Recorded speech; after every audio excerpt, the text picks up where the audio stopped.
মঙ্গলবার রাজধানীর গুলশানে বিএনপি চেয়ারপারসনের কার্যালয়ে ঈদ পরবর্তী আড্ডার অংশ হিসেবে সাংবাদিকদের সঙ্গে সাক্ষাৎ করেন দলটির মহাসচিব মির্জা ফখরুল ইসলাম আলমগীর। এই আড্ডায় রাজনীতি, সংস্কার, নির্বাচন সহ সমসাময়িক বিভিন্ন বিষয় উঠে আসে। মির্জা ফখরুল জানান, ১৩ জুন লন্ডনের ডোরচেস্টার হোটেলে প্রধান উপদেষ্টার সঙ্গে তারেক রহমানের বৈঠক হবে, যা রাজনীতিতে নতুন দিগন্তের সূচনা করবে। ফর্মালি দাওয়াত করা হয়েছে মিটিংয়ের জন্য। এটা আপনার ১৩ তারিখে ৯টা থেকে ১১টা পর্যন্ত লন্ডন টাইমে এই সময়টা দেওয়া হয়েছে আর কি। সাক্ষাৎকারটা হলে অনেক সমস্যার সমাধান হয়ে যেতে পারে এবং অনেকগুলো সহজ হয়ে যেতে পারে, নতুন ডাইমেনশন সৃষ্টি হতে পারে, সম্ভাবনা অনেক আর কি। এখন এটা নির্ভর করবে আমাদের নেতৃবৃন্দের উপরে যে তারা এটাকে কিভাবে সেই সম্ভাবনার দিকে নিয়ে যাবেন।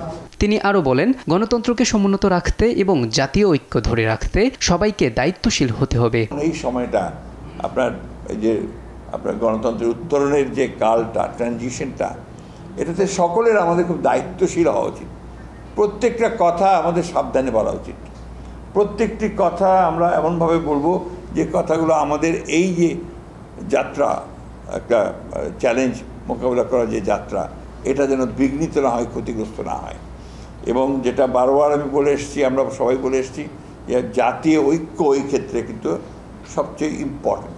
বিএনপি সংস্কার নয়, নির্বাচন চায়, এটি একটি প্রোপাগান্ডা জানিয়ে মির্জা ফখরুল বলেন, দেশের ব্যবসায়ীরা দিক নির্দেশনা পাচ্ছে না, তাই দেশের স্থিতিশীলতা ও বিনিয়োগ বৃদ্ধিতে একটি নির্বাচিত সরকার প্রয়োজন। মোহাম্মদ আলাউদ্দিন, দেশ টিভি, ঢাকা।